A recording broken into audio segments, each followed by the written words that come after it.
Il s'agit des transferts monétaires conditionnels.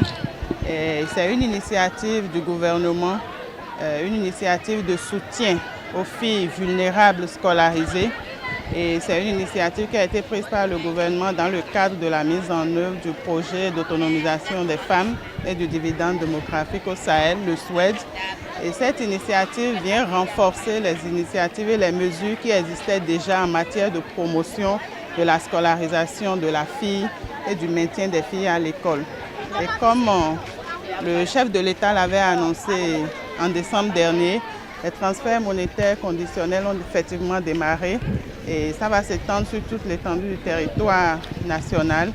Et il s'agit en fait, au regard des résultats que nous avons eus au thème de l'analyse des données relatives au décrochage scolaire, les mesures qui ont été prises antérieurement, notamment la gratuité de la scolarisation des filles au primaire, la gratuité également de la scolarisation des filles au premier cycle du collège. Et actuellement, cette mesure est même en cours de généralisation jusqu'en classe de terminale. Donc ça s'étend au collège. Et il y a quelques écoles et collèges qui sont en train de faire actuellement la phase pilote.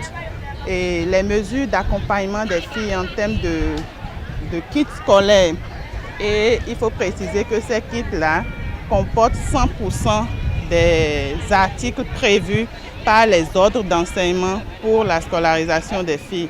Donc toutes ces mesures prises et également les mesures communautaires qui ont été prises pour accompagner les familles, soutenir les familles afin de renforcer la scolarisation des filles, toutes ces mesures mises ensemble permettent quand même d'atteindre des résultats appréciables. Mais en plus de ces mesures, on note quand même qu'il y a un taux de décrochage qu'on souhaiterait vraiment réduire.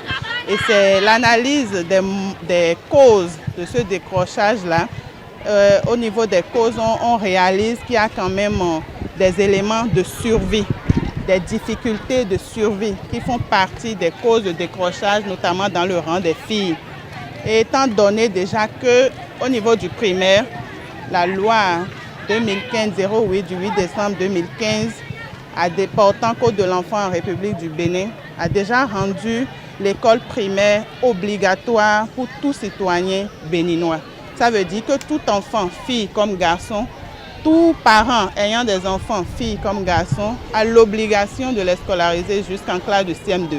Et là, ces mesures viennent maintenant mettre l'accent sur le maintien des filles au niveau de l'enseignement secondaire également. Donc, il s'agit un peu d'aller au-delà du défi de la promotion de la scolarisation et d'amorcer le défi de la rétention des filles à l'école. Donc, le gouvernement souhaiterait vraiment travailler sur la question du maintien des filles à l'école. On n'est plus intéressé de dire qu'il y a eu 50 filles qui ont commencé la 6e et que c'est 2 qui sont venues en terminale. Non, il faudrait que les 50 dans la mesure du possible viennent en terminale, aient leur bac et poursuivent l'université.